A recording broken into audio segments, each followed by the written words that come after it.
States. United States is one. No, I really we were just out there. We went out there for about a week. Holiday. And it was very interesting to be there at this time. My Where were husband's, well, we normally, my husband's whole family is from Prince Edward Island, so we normally go Oh, there. Jamie, you can hear us? But we met everybody in New Brunswick. And then Yes. went over. I can hear somebody talking about New Brunswick. Oh, that's Okay. perfect. Okay. Good thing that's all we were talking about. Okay, all right, we seem to have magically fixed that. Well done, So, Sarah. yeah, thank you, I'm gonna take all of the credit for that. I have no idea what happened. Okay, all right, I think we are good to go. You wanna get us started, I am not sure we have quorum. Just. Why don't I read through the list? So, That would be great. Do Okay. you have, do you want you want me to read it right there? Okay. All right, so Shanna is present. Yeah. Do we have Libby? She said she was able to join on Zoom, but I don't see her yet. Okay. So that's- Earl? Earl is not here. Okay. Peter, I saw Peter. Kate? is, yeah, she's here, but She's not a voting member. Yeah. Bernard is here. Yeah. Lori just let me know she can't, or that she was gonna try and. I think she is here. Is she here? Yeah, she's up. Yes, I am. Hi, Lori.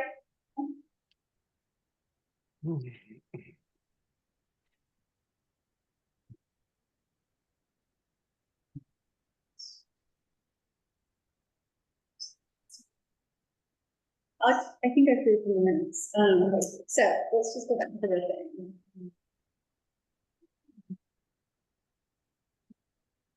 Do you want the record? Yes, okay, so, Kurt is here present. Bernard is here. Richard LaBelle. Yeah, Richard is here. Abby is here. Christian is here. Beth Lambert. Beth is not able to join us. Okay. So Beth and Libby are not, so that's 2 absences. 3 absences. Greg Pierce. Greg is governors. Okay, and then Lori Fisher is here. Did I miss any numbers? So we have 1, 2, 3, 4. Oh, yes. 6, 7, 8 present. 1, 2, 3. I didn't hear you call my name or Jamie's. Did I just miss that? Jamie, yeah, Jamie's here and Billy is here. Yep. great. We've got 10 present and Great. 3 absent. We're good. So we have a quorum. Okay, so welcome everyone and welcome to our guests. It's great to see everybody. We are going to get started. I'm Secretary of State Shanna Bellows, here on the OWL. We'll get started with review and approval of the minutes from the April 9th meeting. Is there a motion? So moved. Kirk moves approval of minutes. Is there a second? Second. Seconded by Christian. Any discussion?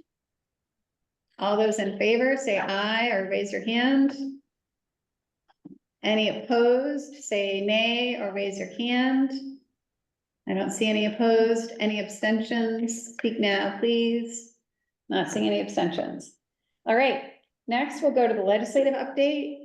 So I will just share, we got a unanimous vote in favor of the America 250 funding, the 250,000 for our America 250 activities. This was Randy Greenwood's bill. It was co-sponsored by a number of people, and so it was truly bipartisan. We had a unanimous state and local committee vote. Went to appropriations. I met with appropriations Democrats a couple of weeks ago and said that this was the archives priority. This is what we want. Now, it's not in the governor's budget. It's on the appropriations table. There may not be very much funding on the table. And so it's a question of whether it will get moved into the budget. And so what I encourage folks to do is if you have any relationships with the appropriations committee members or with leadership or just the House and Senate, now is the time to make your voice heard, and to let folks know that if we're going to be able to do a grants program or actually matching funds for some of the initiatives that people are doing over the course of the next year, that funding is really crucial. If we don't get that funding, then everything that we do will be through partnerships that Sarah helps us establish, like the Maine Atlas, which is really exciting, or through Maine State Archives funding, you know, where we can find it, or if there are pieces of all other funding that, you know, education or the museum or anybody else can provide, again, doing those sorts of state, you know, public partnerships as well. So it's a big lift. A unanimous committee vote sure helps. Having it be a Republican bill helps in many ways, doesn't help in other ways. And I think, and that's just the politics of the end of session where people tempers are short and people are a little divided.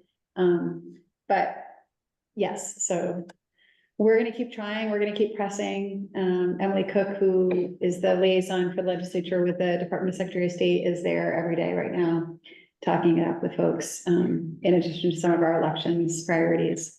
So that's what we're hopeful for.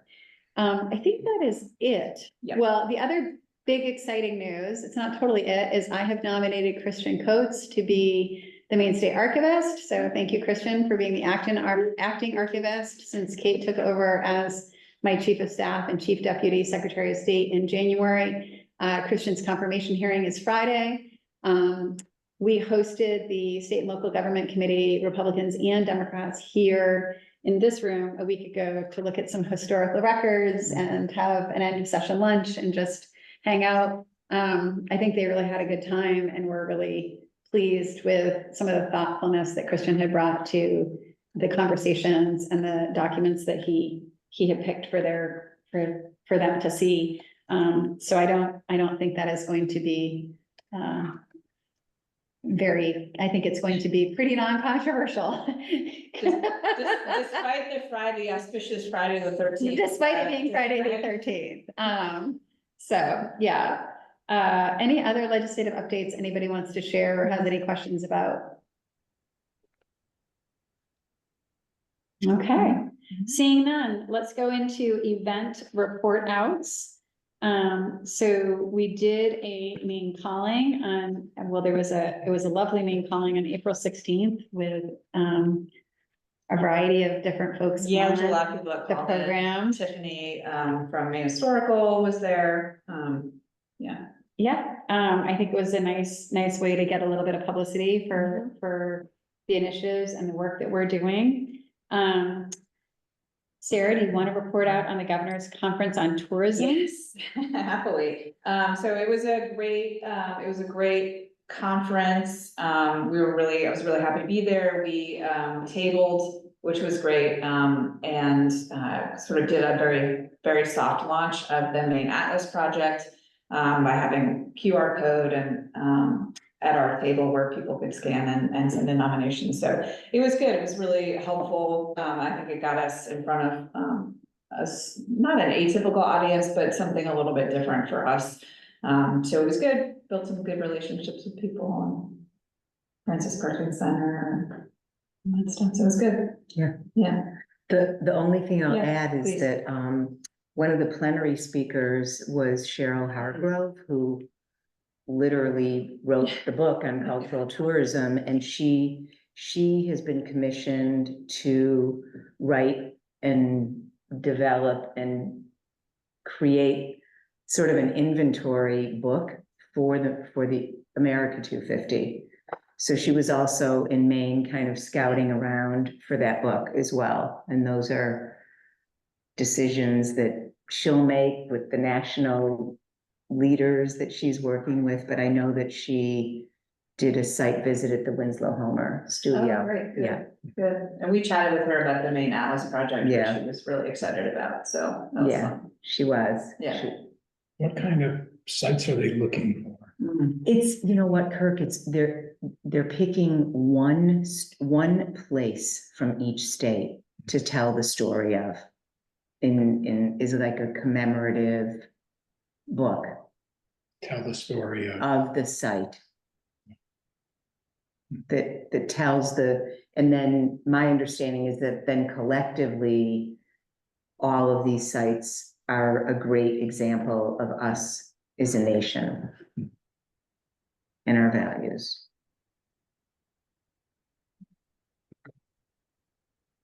And I think I'll send Sarah more information about the book, because Cheryl sent it to me. Okay. I Yeah. can share it with Yeah. everybody. Yeah, because I don't, it's coming out in 2026, and that's all we know.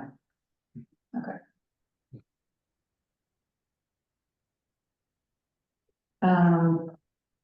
So then we've got 2 lights for tomorrow. Yeah, so I'd love to hear from folks that Yeah. did 2 lights for tomorrow celebrations in their municipalities or historical locations. We did a press conference in Augusta. It was very well attended by the press, and it had I had a poet reading Longfellow's poem, which was lovely. Yeah, and Julia, our poet laureate. Yeah, she did a great job. she did a really, really great job, and Yeah. thank you for remembering her name, because I could not. It's okay. It's been a long day. Yes. And then we tried to have some lights in the Capitol Park. That was a little bit of the lights were not as big as we thought they would be. No. Thankfully, the They British were didn't not quite coming. Yeah, they didn't reach the Capitol, but it was lovely. We had a fun gathering in the park where we read the poem again. We had like a dozen people. Yeah. And, Shanna passed around her phone and all of us read a stanza from the poem, which actually turned out to be really lovely. It's really fun. There was kids and, yeah, so it was actually it was a very lovely evening. Yeah. What did other folks do? Did anybody do something really inspiring and fun? That's kind of what we did in Portland. Yeah. Organized by the Eastern Cemetery and Maine Historical and Greater Portland Landmarks. we had a reading, but we had, I don't know, James, there were at least 60 people there. It was sort of a rainy Great. overcast night. We were tremendously happy with the turnout. We had some, local historical celebrities read pieces of the poem. LOL, that was one of them. Yeah. And the Oh, pièce de résistance, which was really something else that involved some cell phone coordination. So at the top of the Portland Observatory, 1807 landmark, right at the moment about lighting the lanterns in the poem was spoken, the lights were lit at the top of the observatory. So it was really an amazing feat of accomplishment to get that happening. But it was a nice, we had nice media coverage, bunch of articles in the Greater Portland papers, some nice news coverage. So that has led us to start planning some other collaborative events for the fall.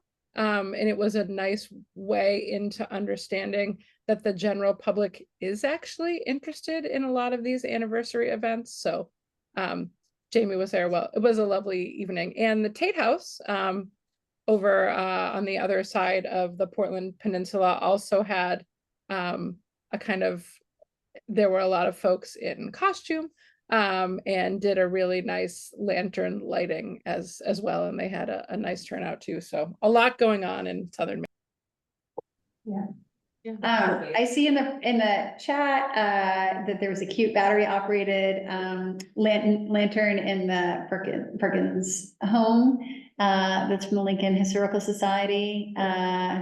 That's Julia, and then Presque Isle had lights in City Hall and the Historical Society.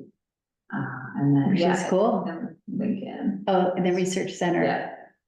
And That's lights awesome. around town, and you had a Paul Revere ride through. Did someone ride their horse through? You have to unmute and talk about that. That's Yeah. Yeah, we would invite the guests from Lincoln Historical Society to report out, please. We had some school children yelling that they were coming. The redcoats are coming. That's awesome. You have to send pictures if you've got some. I believe I already did.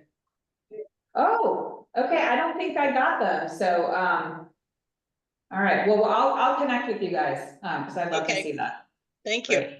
Yeah, And I know there were events around the state. I know there were events in Thomaston, in Hamden. There is a hall there run by the Hamden Garden Club that has a Paul Revere bell. And they rang the bell and read the poem. So I do think, to your point, Libby, I really do think there are a lot of people that are interested in this 250th anniversary and, feeling some connection and nostalgia for our history and our values. And I think we should continue to find ways to lift up what people are doing around the state and find opportunities to bring people together in community. Because it's a feel-good story, right? And in a time when there's not always, feel-good stories. So anything else anybody wants to share about what they did for the kickoff? Yeah. This is Frank from Machias Port Historical Society, and we didn't have any readings of the sort, but we did send that flyer out to all the historical societies in the area and with the town government, and we were able to get the Gates House lit up, as well as Liberty Hall and the Burnham Tavern, which are pretty important locations, particularly Burnham Tavern, as we get ready to go into the Margaretta Festival here in a few weeks. So it was a good turnout. I know that the Machias Historical Society also did something with the First Congregational Church, which apparently has an old bell. But I think they also put a light up in their tower there. But no, it was good. It was good to share the information. And I think as we move forward, I agree with everyone that I think there is some interest with the public to do more of these kind of activities. great, thank you, Frank. So, Sarah, that brings us to the federal updates. If you want to report out, or Kate, on America 250 and Task Force 250, and I know Kate's son is graduating today, so we don't have her for all day. So Sarah, maybe you start. Yes, Yeah. Yeah, happily. So, there has been, leadership changes, at America 250. Rosie Rios is still, serving as the chair. But there has been, a whole new staff that has been hired, since February. And those, staff members are working very closely with Task Force 250. So we've seen a pretty big shift in what the priorities of America 250 are. It's very unclear whether or not they're going to continue some of their major tentpole initiatives that they had announced, like America's Story, collecting oral histories. We're not sure if the America's Field Trip program is going to continue, things like that. And they have shifted and are focusing on the parade that will be happening this weekend. And then there are two other major initiatives that they have recently announced are both surrounding flags. They want to create the world's largest American flag and have that fly in DC during 2026. And then they are also going to be having some flags, large flags traveling around the country. And they want states to work with them to get those flying. So it's a little bit disappointing, honestly, just to see the shift has become less about working together and sharing, it seems, collective stories. And more, they're very focused on creating what they are calling the most patriotic celebration America has ever seen. So just wanted to let everybody know that. I'll continue to update everybody. They are hosting another gathering in at the very end of July in Washington, DC. So I'll be attending that. It's probably the last one that we'll be having before 2026. So I'll let everybody know. They have not released an agenda or anything for that yet, so it should be pretty interesting. And are there any events like Two Lights for Tomorrow that would lend itself well to a statewide collaboration in Maine? So by jumping the agenda. Yeah, no, I mean, that's a perfect segue. So that's why I shared the wanted to talk today about participating in the Sharing the Spirit of America. So this is initiated by actually the commission in Hawaii, which is kind of fun. And they they're trying to coordinate a nationwide reading of the Declaration of Independence all at the same time. So that's what that initiative is. It would take place on July 8th, 2026. Because while the declaration was signed on the 4th, it was not printed and distributed to people until the 8th of July. So it's another sort of no cost way for us to participate and do something in sync with everybody else, kind of like another Two Lights for Tomorrow event. So there's a lot of states, I think pretty much everyone will end up signing on. So I wanted to bring it to discuss today, to see if anybody had any reservations or if everyone is supportive of that initiative, and then we can figure out kind of how we want that to play out here in Maine. Thoughts, questions? Can I see Yeah, a thumbs up from Peter? Peter? Yeah, Richard. Sorry, thank you. I don't know, I'm gonna hit it and then I'm gonna get off from it real quick. And that is like the America 250 comments about how they're focusing on the parade, the most patriotic thing ever. I mentioned it, I think, at the last meeting.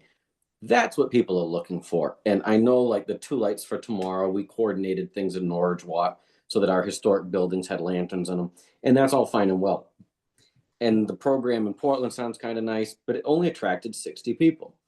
And that's because people want the fun, patriotic stuff and not sit and listen to us read a poem or read the Declaration of Independence, understanding that that's a part of our history.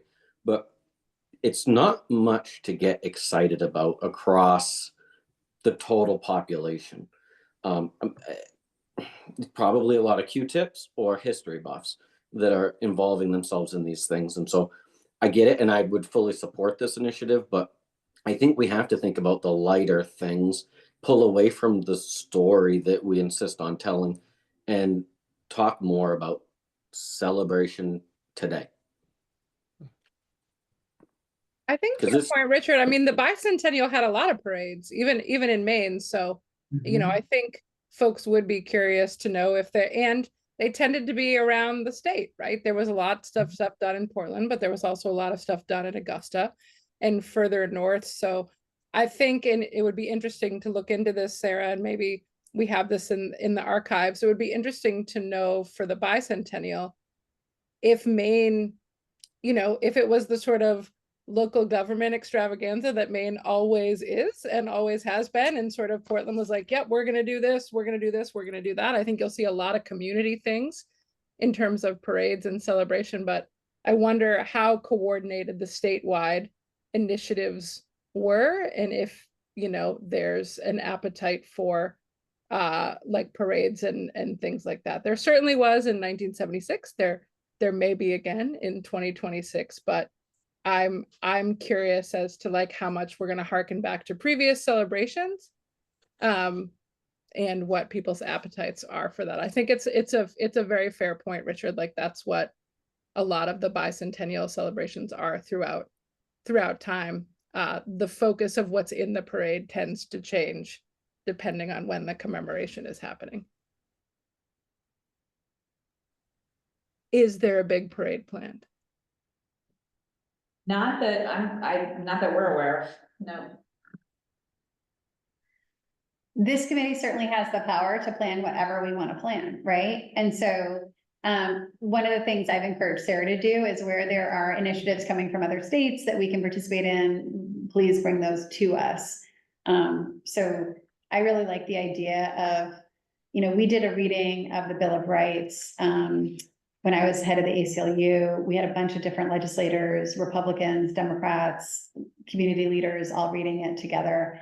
And it was fun. I mean, it wasn't, to your point, Richard, it didn't gather crowds of thousands, and a parade certainly will do that, right? Regardless of whether it's, you know, I mean, there's so many parades all over Maine for different events, and I'm sure Margaretta Days and the 250th commemoration of the Margaretta will draw significant participation this month. And Frank, you can let us know, but I believe there's a parade associated with that, for example, in addition to the other events that you're doing. Right, Is there's that going to be like a reenactors sort of parade. They're going to have I think some sort of band, a five corps thing like that, a flute and five corps that would be marching with them. So all that's part of the festivities, I believe, on Friday. Friday, yeah, it's Friday night. I think it starts at like 6:30. Yeah. Yep. So I think we can do both, right? We Yeah. can do the historical events, which I think are really important, especially for many of us in the room, and we can, you know, spread the word and engage the public, and we can also potentially do some things that are more fun from You know, what's funny, Shanna, I just opened up a document that was from Maine Historical that was talking about the bicentennial in Maine, and literally the first paragraph, I'm gonna read it because it's so relevant to this moment and what everybody is saying.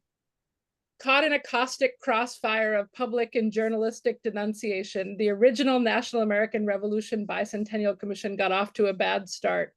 After reorganizing as the National American Revolution Bicentennial Administration, national leadership has been much less visible, and the emphasis has shifted dramatically to state leadership in carrying out programs for the bicentennial year. In this effort, the federal government was providing matching funds for each state. That's fun. This shift has resulted in placing primary responsibility for celebrating America's bicentennial at the grassroots level, which, in the opinion of many, is exactly where it should be. And what's really interesting is like how much 50 years later that seems to be happening again. And it looks like the photographs from the parades in 1976 were all from July 4th, and all the parades around the country were like town's normal July 4th parades. that Mhm. bicentennial year exponentially kicked up a notch. So I wonder if that's the invitation, right? Like if that's the invitation from this group or to others for the July 4th parades that many local communities in Maine have in 2026, right? In the summer of 2026, is that the invitation to collective kind of parade celebration, which is exactly what ended up happening for the bicentennial. But I thought I'd just share that because I thought it was interesting context given where we are with these shifts now. It's exactly what our friends were experiencing in 1976. Thank you, Libby, that's Well, great, yeah. And there will be a bunch of parades on July 4th in 2026. Right. Yeah. Whether or not we invite them to do it. Well, But and- we can, And we know Maine loves its local history and its local celebrations. And so perhaps figuring out ways to amplify those, because again, I look back, I mean, in Orland, it was a big local parade. It wasn't that they all went to something in Augusta or something like that. But how can we really support kind of that pride of place that happens in all of these local 4th of July parades? And, you know, probably not give them much of a financial boost, but that idea that there's a collective experience in doing that across all of our communities. So I think it would be tough to convince people that are really invested in their local parade to like send those things to some other parade maybe, but having that, you know, that again, that power of place and pride of place in our local history. well, I wonder too, if it might be interesting for the commission to send folks a letter sometime soon and say, you know, 1 year from now is America's 250th birthday. We know every community across Maine celebrates the 4th of July in different ways. Please let us know what you are planning to do for America's 250th birthday next July 4th. We'll compile all of those events, you know, just be like a central repository for that, to publicize and amplify. So everybody is, you know, a lot of people have July 4th events, but a lot of communities are moving away from them because of law enforcement issues, crime that boils up. You know, here in central Maine, it used to be Winslow. Well, the town of Winslow couldn't get rid of that quick enough because it just brought a lot of issues to their community. This maybe the better approach would be, do you have community days? You know, in Norwich, we have Usula days. That's in September. Let's make it a whole year thing. Can we get you to brand your Old Home Days Americana? Can you, you know, from January to December, how do we do it? Because everybody's busy in July. And, you know, and if there's a historic weekend, the Old Home Days or something like that, maybe that's an opportunity for us to dovetail and provide information. I don't know, but the things that, and of course, a lot of folks that are on this call are predisposed to politics and history and whatnot. And that's stale for the vast majority of folks. And if we don't recognize that, then I think we're missing a big opportunity. And so I have to do a better job of thinking about creative ways to engage folks and organizations. But, you know, if we're just going to sit here and storytell and read historic documents from the archives, I think we're going to miss our charge in celebrating America for Maine. I see one of our guests has a raised hand. Janice? Hi. My name is Janice Thiessen-Fitz. I'm with Maine Daughters of the American Revolution. And I really love what you just said, Richard, about, you know, capitalizing on Old Home Days. And I also was thinking about just personally, so my daughter is in the Sanford Marching Band in Sanford, Maine. And they were invited by the Philadelphia 250 Commission in Pennsylvania to perform in the Independence Day Parade in 2026.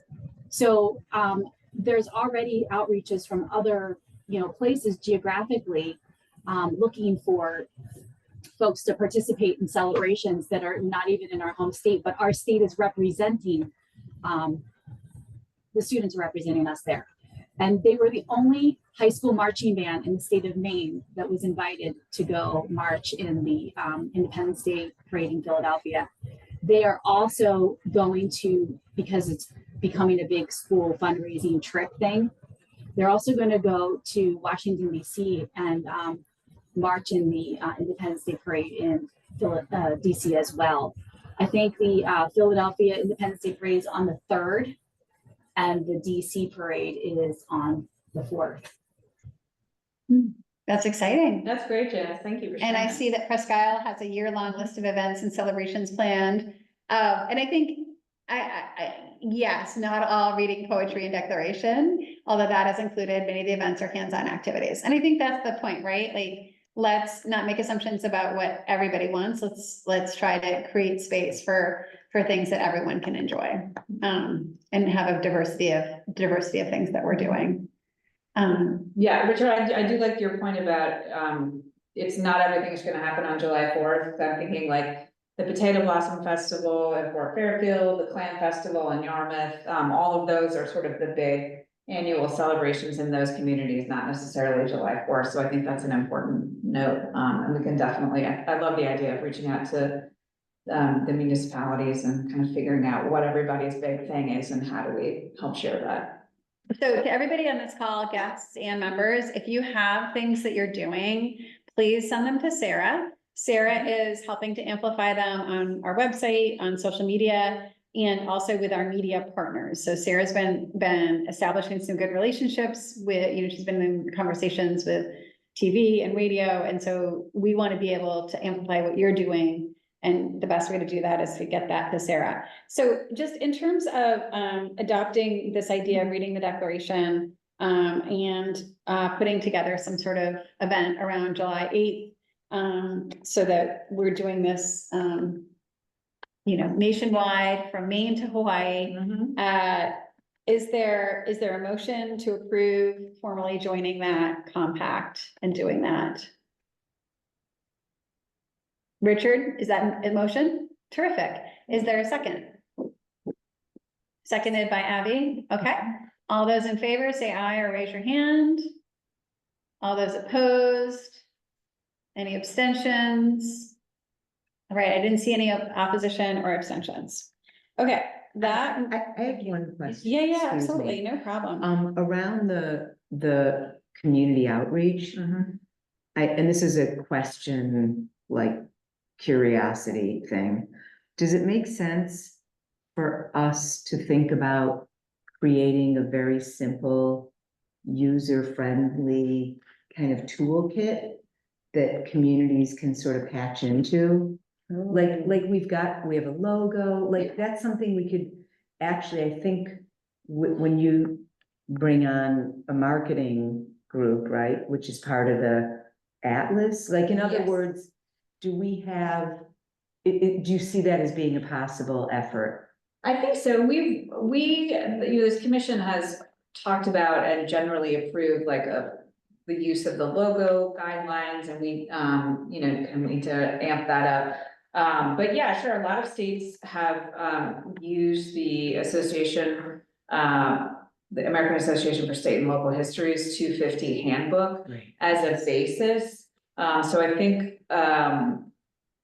there's no need to like totally reinvent the wheel, but we can pull parts of that for sure and really help people figure out like what are those resources on the ground here in Maine, and what are we doing and how we can all better work together. Yeah, I'd be happy to pull something like that together. That's a good idea.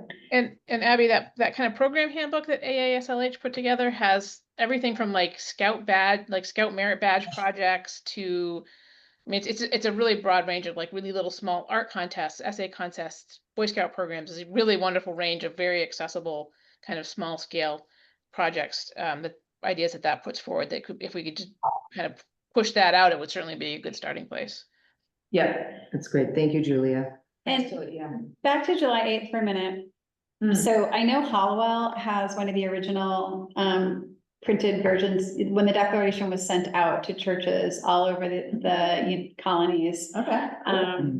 Hollowell received it at their church, and that copy of the original transmission of the Declaration of Independence still exists. Archives actually keeps it on behalf of the city of Hollowell in our possession, and we give it over to them every year so that they can do displays or whatever they want to do with it. But it might be useful to reach out to Hollowell to see if we could borrow that document for a day and, have it on display perhaps in the Hall of Flags or something and do a reading, but also you know, have that artifact there. I don't know if any other communities also still have their Declaration of Independence. I don't know, Julia, if you know, or, yeah, Jamie? The Maine Historical Society has a Dunlap broadside printed on July 4th, 1776, one of the 26 surviving copies that Amazing. still survive. So they, to the best of my knowledge, Hollowell and Maine Historicals are the only two from that era that are in the state. Oh, very cool. Okay. So maybe something And at Maine the- Historical or Yeah. Portland. Yeah. Maine Historical Societies will be on display. Our exhibit opens in March, and the original will be on display through March of 2026, will be on display through July, and then we switch it out for a reproduction to give it a little bit of a break shortly after that, but the original will be on display at MHS on July 4th Of 2026. of 2026. Yeah, okay. Yeah, awesome. And we're working with Liam Reardon and his public history students at University of Maine to develop a program. And he's also met with some DAR chapters to develop a discussion program around the Dunlap, like the Declaration of Independence in the context of the Dunlap broadside. So that's a Oh, fun. In development. For For next 2026 as well? Yeah. Very cool. Because this is for July 8th of this year, right, Sarah? No, 2026. Oh, this Yeah. isn't for like. No, this is not for now. No. I was already We planning, don't like, have to, okay, we we don't can have do to whip another. up an event for next month, no. All right, okay, then I think amplifying the really good work that is Yeah. happening, that Jamie and Julie are describing makes a lot of sense. Yeah, for sure, yeah. And they're gonna do it on July 8th of 1776. 2026. Yeah, yep, Okay, yeah, okay. yep, they've got the whole country all broken out by time zone and all. Wow. Yeah, it's cool, yeah, it's an easy thing to participate in, and Rob from Hawaii will be delighted that Maine Excellent. is gonna participate, so thank you, everybody. All right, Maine Atlas Project update. Yeah, so just briefly, so the RFP for the project has been drafted, and it is with with Stephanie here in the Office of the Secretary of State to review. She's the procurement specialist here, so really hopeful that that will be getting released.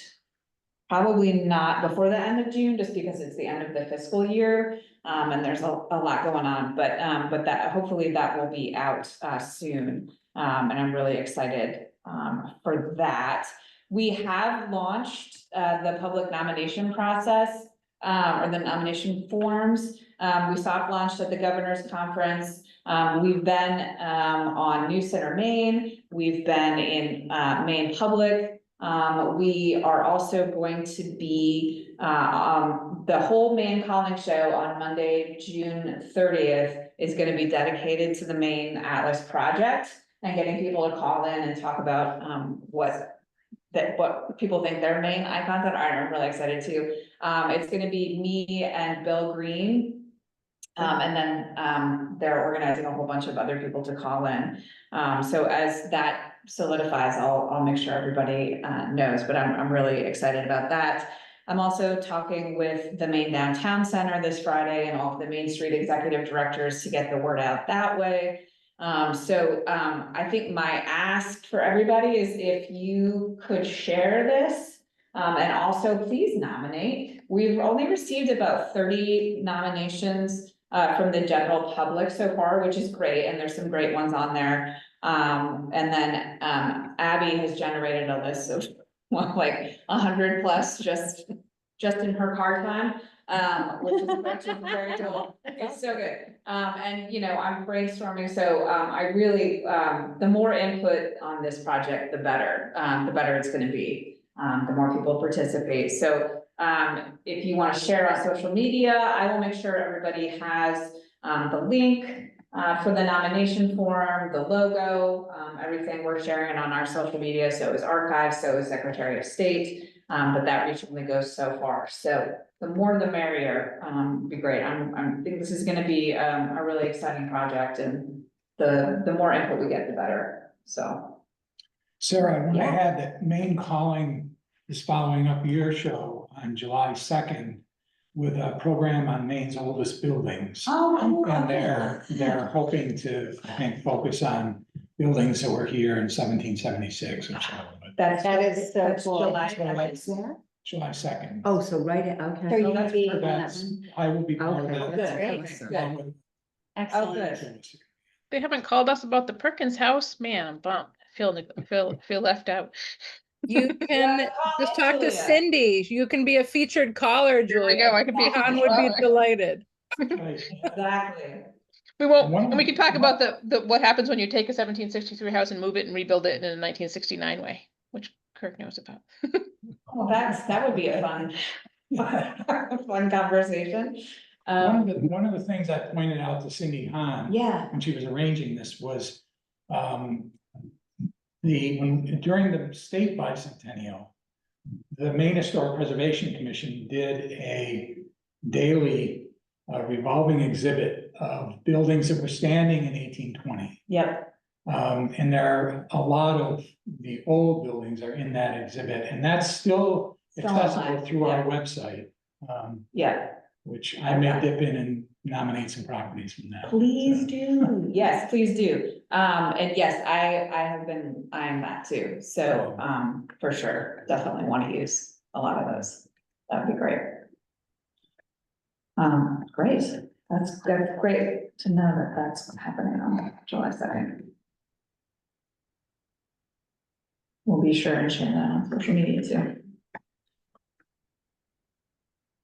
Great. Does anybody have any questions about that or? Yes, Libby, thank you. I will follow up with everybody and make sure that everyone has the logo, the link to the nomination page. It's currently on the Secretary of State's website too. But thank you very much for sharing with the Osher Map Library accounts.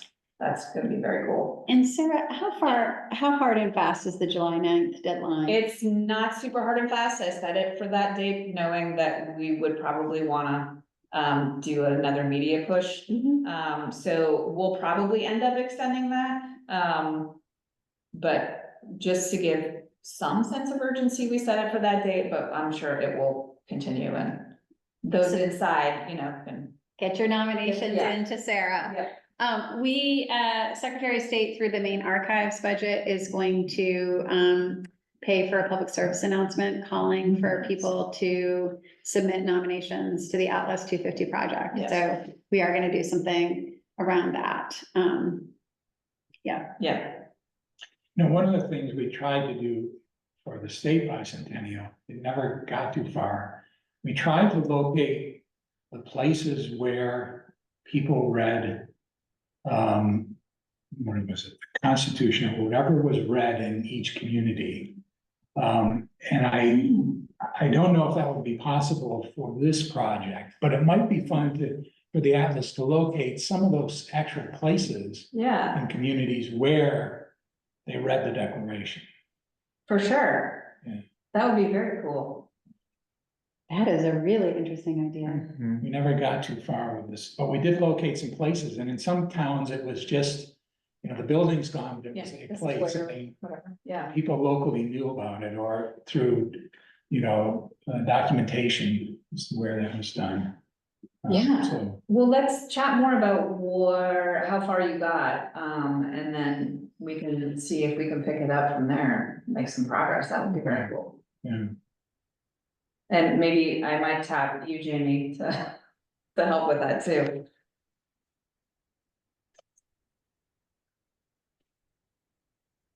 Great. Yeah. Anything else on the Atlas project? Any questions? Anything on that piece? All right. So we always save room at the end of our agenda for public comment in case there are things that people want to share or things that people want to raise with us. Sarah did very thoughtfully put the upcoming dates of interest on as an attachment to the meeting invite.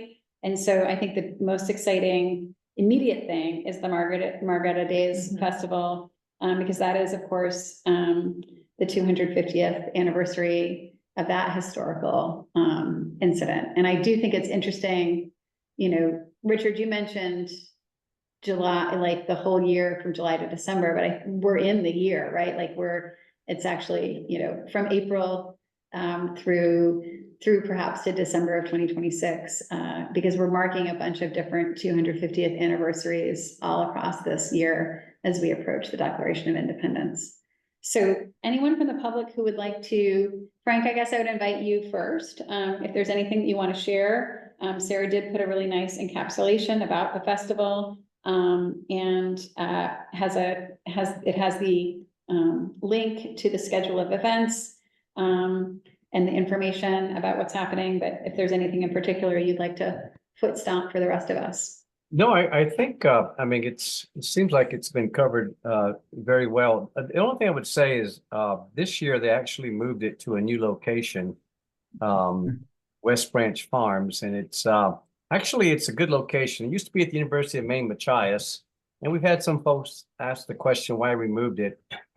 It gives us more space out there, and it actually puts us in close proximity to Fort O'Brien, which is the location of where you can go to and actually see where the battle took place in Machias Bay. So I think it was a good move, and we welcome everyone to come and experience that activity, and hopefully we can have someone from the commission to attend as well. Frank, I will be there. I don't know if it'll be Friday night or Saturday during the day, but I will let you know. I know that Maine Historical has representation coming, and I also know that Maine Public is sending a crew up, and I believe they're going to be doing some filming and audio recording of the event too. Well, that's great. Yeah. Yeah. Well, we look forward to hosting you and give you an opportunity to maybe visit some of the other sites that are in close proximity to that location. Yeah, I'm really excited. Tiffany There was Link. a really, Oh, go ahead, Sarah. Tiffany Link from Maine Historical Society, who's sort of our de facto Revolutionary War content expert, is planning to attend on both days and has reached out, Frank. So I think she'd love to hear from you if there's a chance. Oh, to okay. do activity. Excellent. That'd be Great. great. I was just gonna comment, the Bangor Daily News had an interesting story today, about, the shipwreck in, Jonesport Sawyer Cove. That. I saw that. I saw that, and it seems like they've come to the conclusion that's probably the Margaretta. Yeah. And we've been kind of been talking about that for the last few years here in terms of trying to find that actual location. So that in itself would be a pretty neat site to visit in the future once it's been developed and properly archived. Yeah. The article said that the area is now private property without public access, but a research team was allowed to work on site to do their analysis. Wow. So. But I'd be curious to see how that comes out, because this whole Bold Coast here is a graveyard for those sort of ships. I mean, there's probably thousands of shipwrecks out there, and you can see some of them at low tide. So we certainly have interest in seeing that, brought up and confirmed. Yeah, they said right now they've stopped short of definitive identification. They said it's an 80% chance of being correct and a 20% chance of being wrong. Let's try to make it 100% before next summer. Right? That'd be handy, yeah. So, yeah. Great. Other members of the public who want to share things that we should know about, things that we should be promoting. I see Julia Gray, you have the Walk to Honor Wabanaki Veterans on June 21st from Orono to Indian Island. Excellent. Thanks for sharing that, Julia. That's gonna be a really cool event. I know the Semi-Quincentennial Commission has been invited to support the Donlin Festival of the Arts and Ideas. Yep. To specifically sponsor a session on centering Wabanaki narratives in the Semi-Quincentennial. Are they looking for financial support as well, or simply the endorsement of the commission? We've given them financial support. Great. Yeah, which happened a couple months ago, I think. And I will be at the festival. You will be there. It's free. So, Julie will be there. Great. I think it's going to be really, really fantastic. I'm really, really excited about it. So encourage anyone who can wants to hang out in Bar Harbor, on a weekend in July to come, I think it's gonna be really great. And Abby, you have a flyer here. Do you want to share that with folks? I was actually gonna share them Yeah. with all of you Great. to just spread around, and I'm happy to mail them off to commission members. If people are, I probably could send a PDF if Okay. people If wanna, you wanna send it to me, I Okay. can send it with the meeting Okay. follow-ups. Okay. For people, okay. right? I think that's a really, really, really exciting festival of arts and ideas. So, Um, so did the commission gave a financial sponsorship to this? I think it was actually the Maine State Archives. Yes. So I authorized it a few Okay. months ago, Yeah. from Secretary of State. So, yeah, so the commission doesn't have any money. Okay, but, and I'm one for process. We understand the slippery slope that could lead For to. sure. Yep. So, did we just cherry pick this? Did they solicit us? Did we solicit them? Or are we just gonna say we're not gonna do it? Because everybody's strapped for cash, gotta be including archives too. They So- solicited, they solicited, us, and asked us specifically to sponsor, this particular conversation about, Wabanaki voices, or Indigenous people's voices, in America 250. And So- so how much was it? And are they using the commission's logo? It was $2,500 sponsorship, and yes, they are using the commission's logo. And so we have created the guidelines for the use of the logo and everything else, or I thought that was in the works. Yeah, I think the commission approved that, a couple months ago, Richard, but I'll triple check, but yeah. So Sarah, do you want to circulate that and, Yeah. yep, So do I understand, just to parse this, the archives made the donation, and the use of the commission's logo is an entirely separate issue, right? Two distinct things that are happening at the same place at the same time. Yeah, and so I think, Richard, your question is, what is the process in terms of bringing it to a formal vote to the commission? To an extent, I guess my issue is if we're gonna have a grant process for people to participate, then that should be implemented, and we shouldn't be trying to skirt our lack of a budget. And it's not my business necessarily until we start talking about commission activity and use of logos on programming. Whether it's a great cause or not, it could be the best cause ever. But we've used money from a different entity to fund the promotion of this commission without a discussion amongst the commission. And that's my concern. So what I hear you saying, so yes, I take responsibility for making the decision to authorize the expenditure from Maine State Archives. I'd have to go back and look through the minutes to see how we introduced this idea or if we're introducing it for the first time today.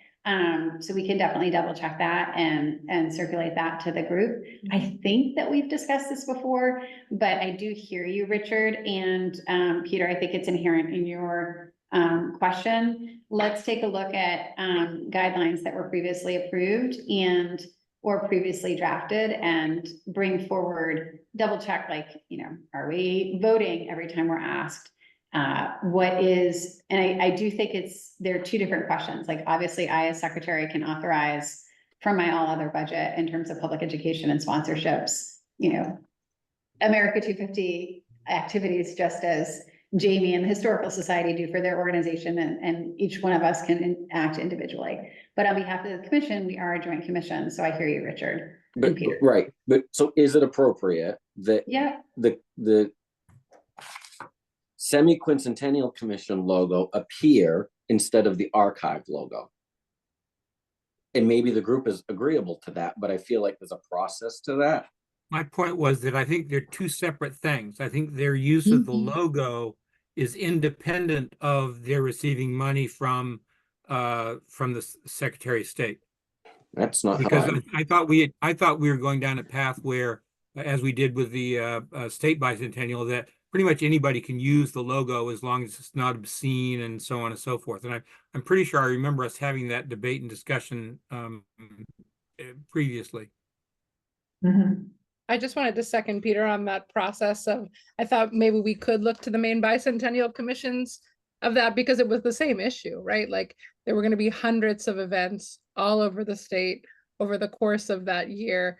I don't think the commission has the time or the effort or the energy to literally approve the use of the logo for every single event that wants to do it. So I think if we can lay out that process so it's in place and clear to everyone, it would be great, because I think, you know, until we have a budget or a grant budget, or if we do, that's a separate issue if the legislature approves that in September, right?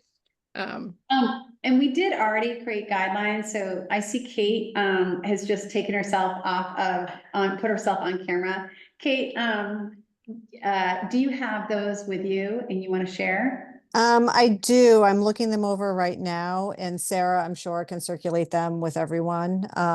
We do have criteria, and it very specifically lists out exactly how a logo can be used, how to request permission, which is to contact Sarah.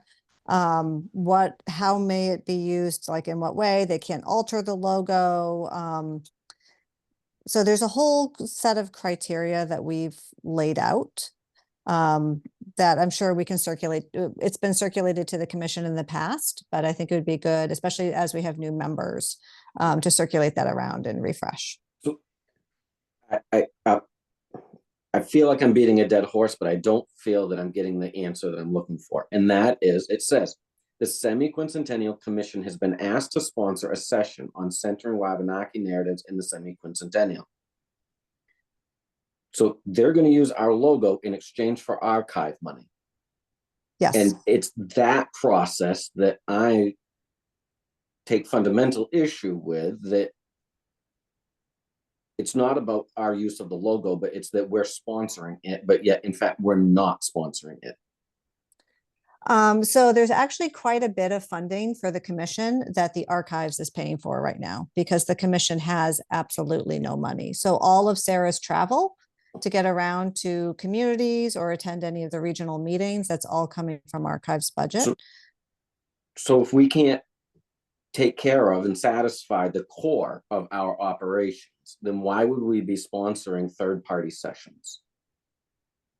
So I think, Richard, when we discussed use of the logo at a prior meeting, when we put together these guidelines, we recognized that we weren't going to be able to give money to everybody that is doing a semi-quincentennial event, but we could partner with people to amplify what they do and promote it through our media, through our social media, and through our website and that sort of thing. So I think that was the purpose of differentiating between use of a logo and use and money, because right now there's no money. Yeah, go ahead. I would concur with Richard. I don't think that the language should be that we're sponsoring it. I think that I the agree. endorsement of, you know, the use of our logo, that's fine, but I don't think the language should be that the commission is sponsoring it. I think the Maine State Archives can be sponsoring it, and it can be a semi-quincentennial event that has the logo associated with it. But I think the language of saying that the commission is sponsoring it is inaccurate. Thank you. Yeah, I had not noticed that either. I agree. Is that on the festival's website as sponsored, or is that just in our minutes? On the stuff that Sarah sent around. Okay, that's just us describing it. Yes. Yeah, I'll have to double check. I don't, Abby, maybe that's what you're doing right now. Because it's been a number of months and I don't know if they've got our logo up on their website, and it's saying it's sponsored by, but hopefully we can ask them to change it. So are people concerned about use of the logo or use of the word in sponsored by? I'm worried about the sponsor, because then people will think that we've got money to spend, and we don't. Okay. Yep. You know what I mean? I mean, if the archives wants to sponsor it, then great, but I think it's disingenuous to the public, because if this gets a broad base of people that attend, maybe the Norwood Rock Historical Society has somebody. Won't, but probably, maybe. Well, oh, the commission's sponsoring this already. Well, why can't you sponsor my program? And it obviously we don't have any capacity, and the archives has limited capacity. Yeah. And I think it's going to be I know that you have the ability to do it, but I just question whether we should be doing it and representing the commission in the process. Even though it'd be wonderful to get the exposure. Can I So actually push maybe- back on that for a second? I'm not sure that I hear what you're saying, Richard. I'm not sure that I fully agree because the Semi-Quincentennial Commission is nested within the archives and it's work associated with the America 250. So I still think it passes a straight-faced test Well, that so- the commission would be sponsoring Well, it and the I archives paying for it. I respectfully disagree with a straight face because we're using archive money. We're not funded. The commission is not funded. And if we're going to do that and sponsor, then that needs to be something that is open to everybody to be able to request equally. And that's not what it was. This was a one-off solicitation for sponsorship. And it was not brought before the committee, a commission. It's not anything that's been broadcast to any other program. We've heard about a lot of good things that have gone on. And so just to take this as a one-off does not pass the straight face test. I'm going to continue to disagree with you. I Fair hear what you're enough. saying, I but think it's yeah. It's not what the money was intended for. That was appropriated to archives to sponsor events for the 250th celebration. of There America. actually was $50,000 that was appropriated to the state archives for use for marketing and travel for the semi-quincentennial. Right. This is a very hard stretch of marketing. But I'm done. Obviously, it's falling on political deaf ears. And So, two things. A, let's put on the next commission meeting agenda, a discussion of what it means. Let's bring the guidelines back since we have some new members and we've had some members exit. Yep. So let's bring the guidelines back Okay. for everyone's review. And let's, put a finer point on use of the logo on, events where we're invited. Now, I concur with Kate that we are trying to, and I think we should look again at our charge from the statute. The Maine Semi-Quincentennial Commission is designed to promote the semi-quincentennial and semi-quincentennial events. We are not a nonprofit organization. We are not just a monetary organization. And I think it is very important that we promote Wabanaki voices in the semi-quincentennial. I think we should be a sponsor of this event and listed as a sponsor to convey that we think Wabanaki voices are important. And to your point, Richard, I am very comfortable listing ourselves as a sponsor of other events where, you know, if Maine Historical Society wants to list us as a sponsor of the the 4th of July exhibit, I'd be delighted to have us be an exhibit sponsor, even if our contribution to that is promotion on our website, promotion on our social media, and potentially some funding from archives if that funding exists, which depends. But I think it is really important not to think of ourselves as a foundation or as a nonprofit. We are a collaboration trying to lift up community-based semi-quincentennial events. So I hear it and I'm sort of thinking about maybe calling for a vote.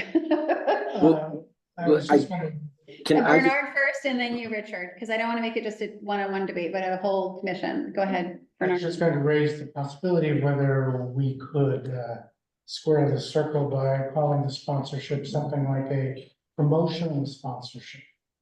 You say commissioners making a promotional sponsorship of this activity. We could say non-monetary, but that might raise other questions.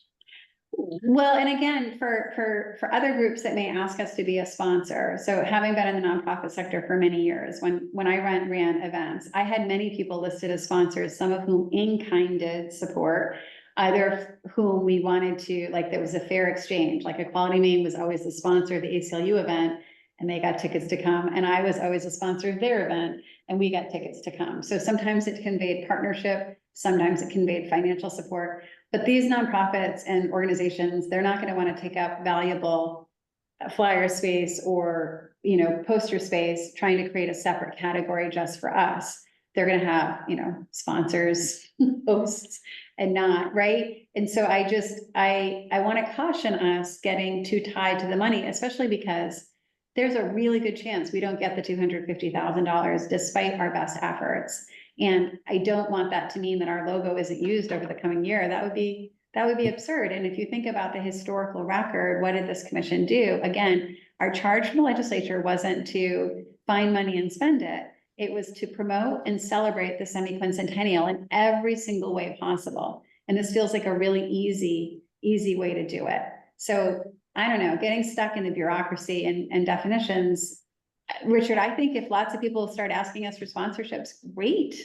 It'll help Sarah understand what's happening. We can promote more work. And, you know, like if everybody's using our logo in ways that we think is appropriate, great. I don't have an issue with the use of our logo. Obviously, it's in the public domain at this point in time, and you're going to be hard pressed to go and tackle every use of it out there. I'd like to see a definition or maybe a criteria for sponsorship. And if the archives is just going to continue to fund sponsorships with your approval to say, okay, well, this is something that I like because we're going to celebrate Wabanakis, then what are we all doing here? You know, with due respect. I mean, I feel like this is something that if it just cropped up, then we could have had a discussion, but it's 4 weeks out. And how are we going to determine whether or not it's something worth sponsoring? Because if we have a ton of people come in and we do or we don't get the money, then how are we going to consider the value of it? Is it something that, okay, well, we've already done this much in Wabanaki, or we've done this much in just historical house programming? I think that we might want to narrow that down for whether we have money or whether we don't have money. Peter's hand is raised, and then Kate. I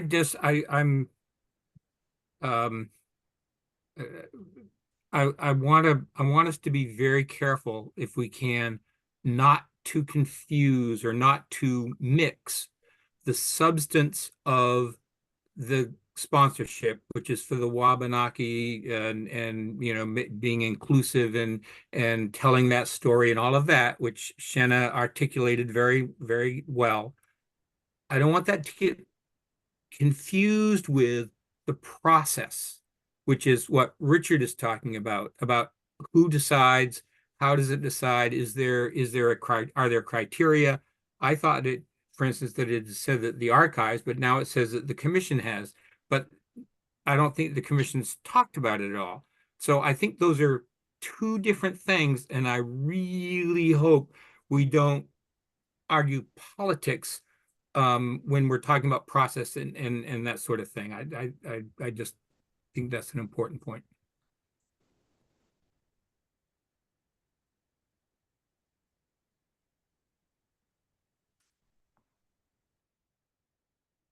Respectfully, I'm not arguing politics. I want to be really clear from my perspective. I think it is a question of, and I think, I mean, we ought to name the fact that all of the members of color have left our commission, and we're an all-white commission at this point, and we do not have any Wabanaki members, and I think that there's some concerning. In terms of the process itself, I also want to push back on the idea that we haven't discussed process, because we do have guidelines that we've discussed, and forgive me for not having the book of minutes with me, but I will make sure to have those in future meetings so we can call back on former minutes. And so I do think, and I don't think this is the first time we've mentioned it. I think it's the first time that there has been a flyer and some advertising, so it's a little bit more crystallized for people.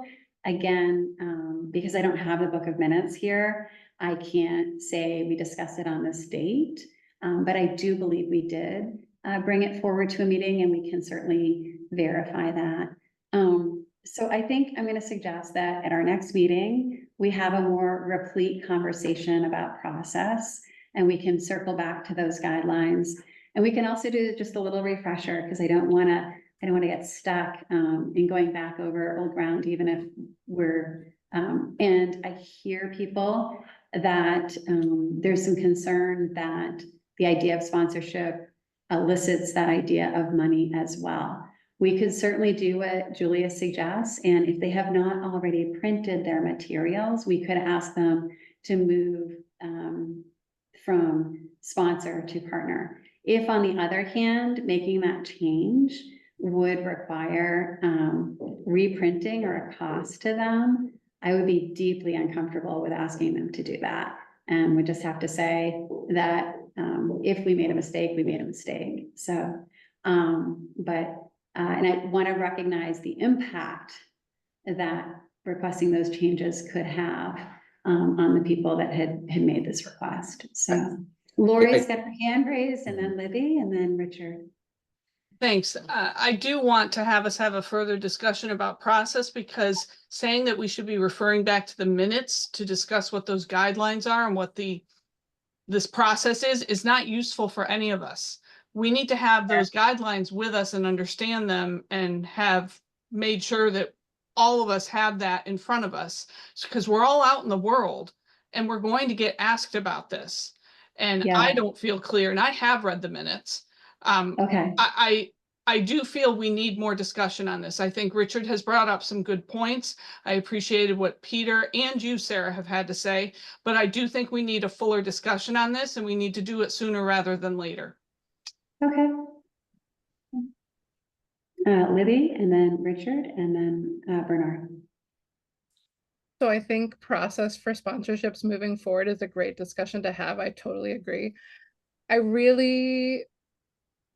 don't love the optics of changing language after it's already been put on the site in that sense for this particular event. The notion that the commission would be sort of like pulling sponsorship on a Wabanaki event at no, thank you. Don't want it, don't want to be a part of it. And I think it's really important that we are a part of all of these events. So I think if we can move forward with this event sort of the way it is and what the archives has done, and get a good process in place. And I think we come from a lot of different worlds, and I'm not even talking politically. We just come from a lot of different worlds in terms of like what our daily life is. In the nonprofit, museum, library, archive, education world, sponsorship doesn't actually mean money because none of us have any. So sponsorship usually just means, hey, we love what you're doing. We're here to help. Let's partner. Let's move forward. But I think defining that for the commission moving forward is great. But I think in the spirit of that kind of collaborative sponsorship, I think it's wonderful that they wanted the commission to be a part of this, and it's some nice visibility, and I'm so glad so many people are going to be there. So I think, Richard, your process conversation is super important, and we should have it and make decisions going forward, but let's please not, I'm just going to ask that we please not change the language for this event. Totally. Richard? Yeah, so I wholeheartedly agree, Libby, with what you just said. Pivoting now is not good for the program or anything. I mean, it's a worthy program. I think that it was just I was surprised that in my pre-meeting materials that it came back as maybe a question that was going to be posed to the commission today, and then the decision had already been made. And then we sit and we vote today on whether or not we're going to read the Declaration of Independence in 13 months, and we make a motion, a second, and vote, but we didn't make a motion, a second, and vote on whether or not we were going to put ourselves out there as a sponsor, whether the finances came from the commission or elsewhere. So I would make a motion that we, after this sponsor, that we not make any sponsorships from the commission financially until a template or a criteria for sponsorship is developed and adopted by the commission. Can you restate your motion? I would make a motion that we place a moratorium on financial sponsorships that represent the commission until a criteria for sponsorship can be adopted by the commission.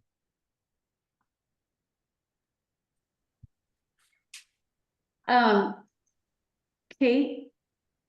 I just want to add, because I'm looking through my laptop, in December of 24, this commission reviewed the branding criteria as it had been written.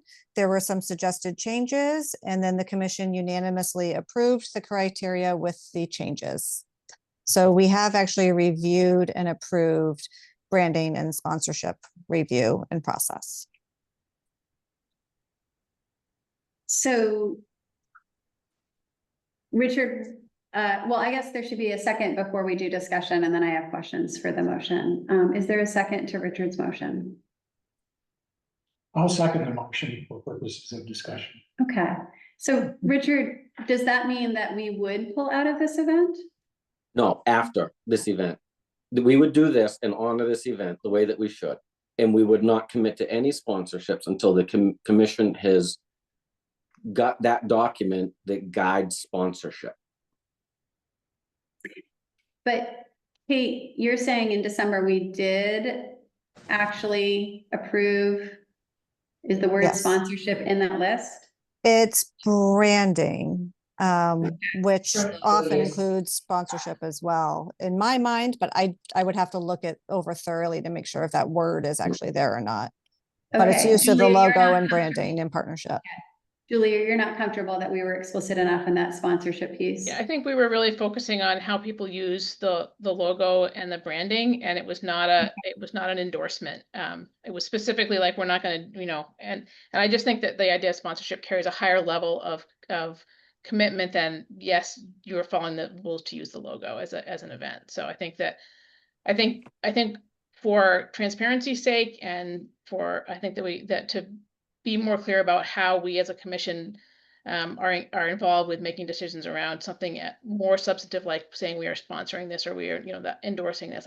My understanding of the previous thing was really about how to appropriately use the logo. But I'm going to look back at it and see if it actually talked about a review process about who could or couldn't. But I recall it being more about, the kind of the branding guidelines. Sarah, when's our next meeting? Because I just want to think about how long this moratorium is, because it feels that that's pretty far away, especially because there may be opportunities or events that we might want to support earlier than that, in partnership, as Libby was suggesting. I would, if acceptable, friendly amendment that we could take a electronic poll once the guidelines are viewed, or we could hold a special meeting. I just think it's important that we have something down so it's consistent application. This is going to come from all sides. It's not a left issue or a right issue. This is going to be an all sides issue, and we want to make sure that everybody's represented. And I'll be candid with you, the comment just before we got into this discussion about people of color, I didn't even recognize that, and it's shameful. But obviously, if that's a reason why people left us, it's a reason for us to be more self-aware as to what we're doing as a group.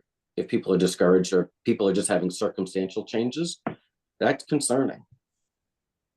I think there are different reasons. It's just something I want to name. And it's valid, and I appreciate you bringing that to our attention, because we do need to be mindful of that. Yeah. Peter, and then, Bernard, I'm sorry. I thought I'm a little reluctant to support this just on the I think Sarah was going to go back and look at the minutes. I think maybe you had suggested that we go back and look and find out whether or not we actually did have a position. If we ever have a position, then we're all just flying blind at the moment, and I'd hate to act on that if we did. But my recollection was the same as Julia's about the sponsorship of the logo, use of the logo. Bernard? To me, this seems like a vocabulary issue. Nobody is doubting we want to support, but perhaps not that word, this important event and others. I think, Richard, you brought up a very important issue. I think Shai, you've made it clear, and I think we would all agree that supporting the Wabanaki event is very significant. Why don't we just change the word to something like endorse, which doesn't have the same financial potential, and in fact sort of suggests that we're not giving them any money. Are you talking about this specific event? Or just in general? I'm talking about generally phrasing embracing the agreement of the commission to help worthy organizations with their branding by the use of the word endorse instead of support. If the problem we're having is over the word support and how the meaning of that word can be taken by different people. I think the financial issue is a significant and a real one. But if it's just about what people imagine support means, let's change the word, and make it more clear. So, yeah, I think that. I just popped into the chat there. So there was the guidelines say that the Maine Semi-Quincentennial Commission will make the final decision to grant or deny request for use of the logo. So what do we mean? Has the commission delegated that authority to the Secretary of State's office?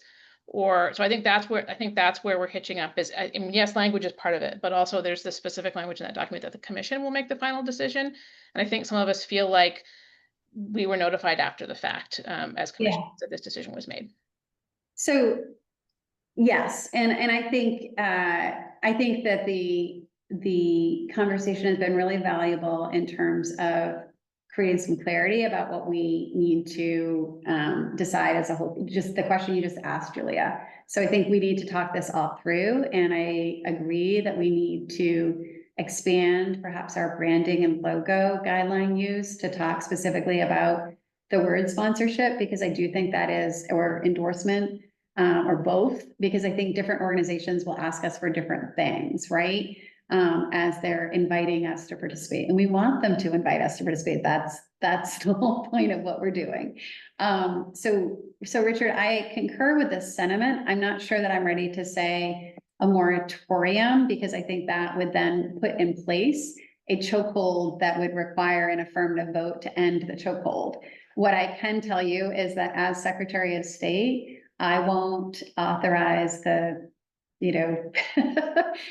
issuance of a sponsorship. I mean, I'm happy to have the Secretary of State take credit for everything that we send out in terms of financial support for different events. So I'm willing to say that we won't do this without full commission approval. I don't think I could vote for a moratorium, because that then changes the burden, right? So if we don't have a moratorium in place, if Sarah gets a request to sponsor, say, Margaretta Days, because they decide they want to do a poster and they want to put the commission logo on it, she could send out a request electronically. We've got a request to sponsor Margaretta Days. Does that, can you please write back yes or no? And then the commission could approve it. So that is something we, without a vote, without a mandate, or maybe we word a motion differently, I can pledge to you here and now, you have my word, we won't sponsor or endorse anything as the commission until or without an email to the full commission membership. But I won't vote for the moratorium, just because then we would have to get the commission to agree to lift the moratorium before we could make these requests. And I suspect these requests are going to start to come in now and over the summer and pretty quickly. And I think that's really, really exciting. Thank you. That's where I'm at on your particular motion. But if you wanted a different motion that was, the executive director shall bring all requests for sponsorship to the full commission via an email vote in between meetings, I would be happy to support a motion like that. But that's already in the rules. I think that what Julia pasted in is what we have accepted as a commission. So already the sponsorship of this event, which we're not backing away from, right? Is that my reading of that? I agree with you, Richard. That's why I raised my hand. I mean, if we agreed that the commission is supposed to grant, it says right there, make the final decision to grant or deny requests for use of the logo, we were not asked. So we need to have a discussion. And what I would like to ask, why can't we call a special meeting if we need this discussion to happen sooner than the next scheduled meeting? Is there a reason we can't do that? No, we could definitely call a special meeting. Happy to do it.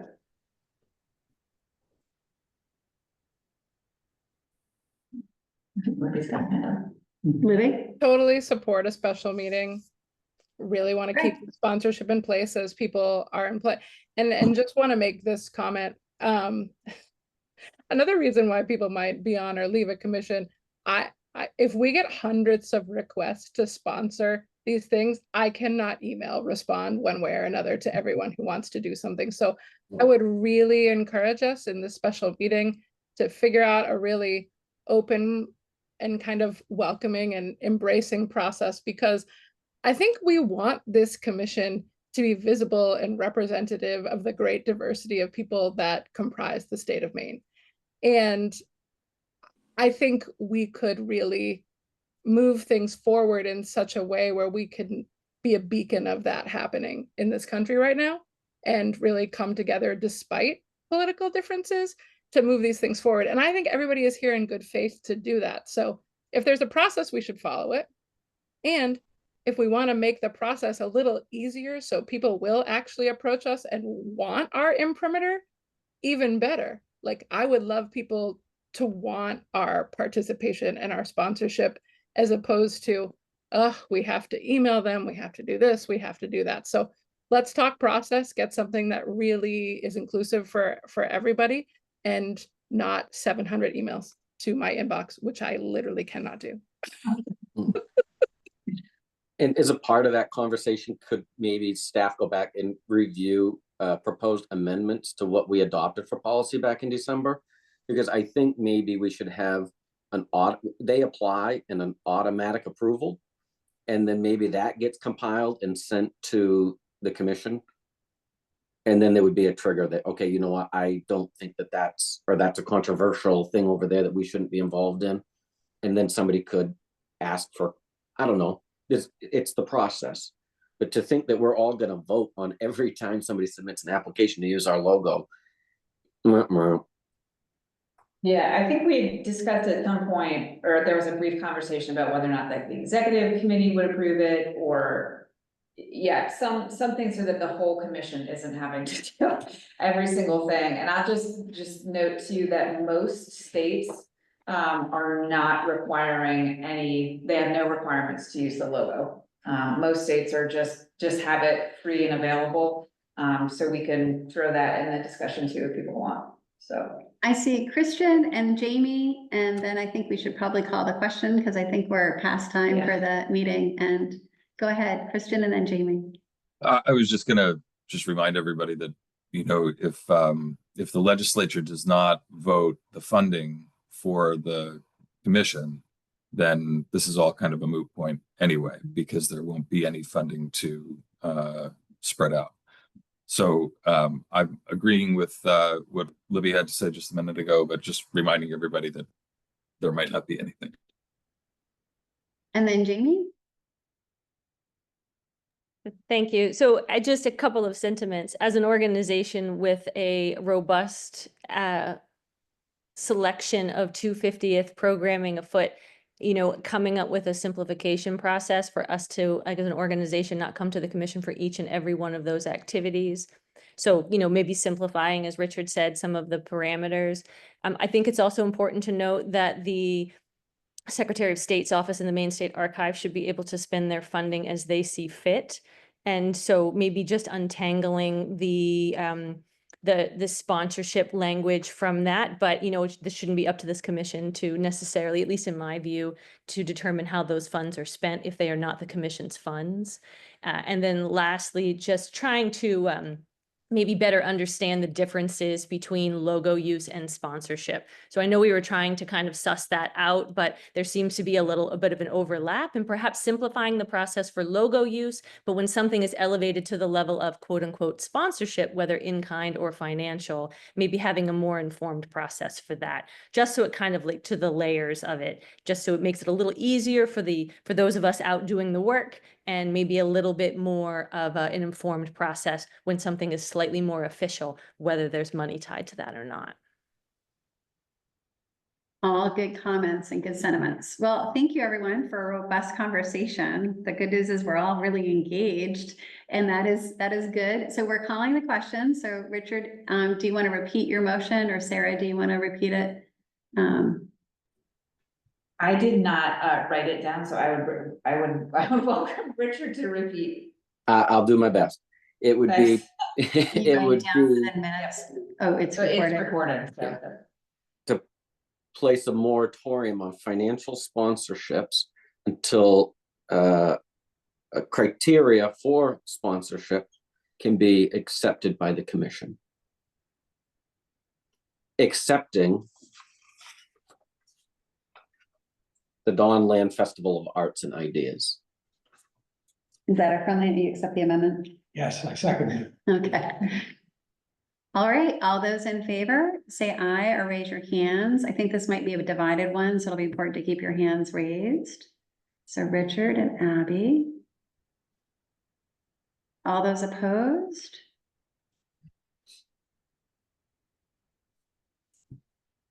Okay, you got this, Sarah? Yep. Okay, because It even is. though it's recorded, I. Yep. So the motion fails, but what I will pledge to you, everyone, we will, Sarah will look for time that we can do a special meeting. Yep. B, Sarah will volunteer to do. We'll work with Kate and the executive committee on some amendments to the specific language so that we can differentiate between logo and sponsorship and endorsement, as Bernard has pointed out. And C, we will not sponsor or endorse or move forward the use of the logo without coming back to this commission on email until we have a process in place that everyone feels really comfortable with. And we'll be crisper about following that process and in terms of the timeliness of notification in the future on lots of things. So I think this was a good learning for all of us, and I think it was a good conversation. So I'm really glad that everyone agrees that the event itself is not the issue. So thank you for that, Richard and everyone. So I think I misunderstood that at the beginning of the conversation, which brought perhaps a little bit more heat to my words than I would have liked. So, great. Well, I think a motion to adjourn is in order. Does anyone have a motion to adjourn? So moved. Moved, seconded, non-debatable, all in favor? All right, we'll see you all at the special meeting, everybody. Thank you, everybody. Sarah will be in touch soon. Yeah. Take Thanks, care. everyone. Thank Appreciate you. your time. Shannon, can I ask